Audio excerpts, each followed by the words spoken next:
The ant has had from time immemorial many enemies, and because he is small and destructive, there have been a great many slaughters among them. Not only were most of the birds their enemies, but anteater lived almost wholly from them, and centipede beset them every time and at all places when he had the chance. So now there were a few among them who thought it would be well to hold counsel together and see if they could not come to some arrangement whereby they could retreat to some place of safety when attacked by robber birds and animals. But at the gathering their opinions were most discordant, and they could come to no decision.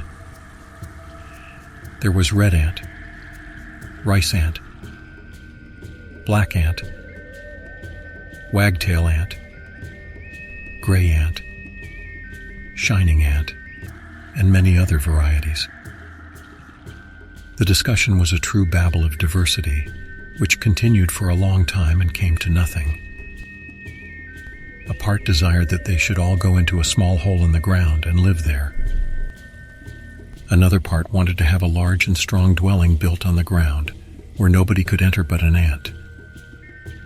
Still another wanted to dwell in trees, so as to get rid of anteater, forgetting entirely that there they would be the prey of birds.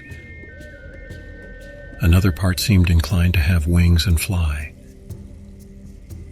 And as has already been said, this deliberation amounted to nothing, and each party resolved to go to work in its own way and on its own responsibility. Greater unity than that which existed in each separate faction could be seen nowhere in the world.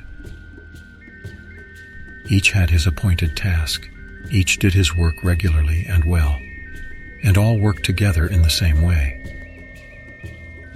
From among them they chose a king, that is to say, some of the groups did, and they divided the labor so that all went as smoothly as it possibly could. But each group did it in its own way, and not one of them thought of protecting themselves against the onslaught of birds or anteater. The red ants built their house on the ground and lived under it, but anteater leveled to the ground in a minute what had cost them many days of precious labor. The rice ants lived under the ground, and with them it went no better. For whenever they came out, anteater visited them and took them out sack and pack.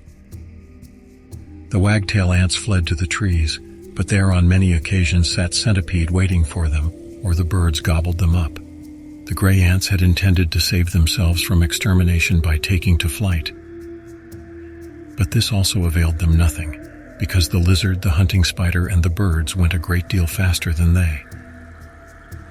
When the insect king heard that they could come to no agreement, he sent them the secret of unity and the message of work together. But unfortunately he chose for his messenger the sloth, and he has never yet arrived at the ants, so that they are still today the embodiment of discord, and consequently the prey of enemies.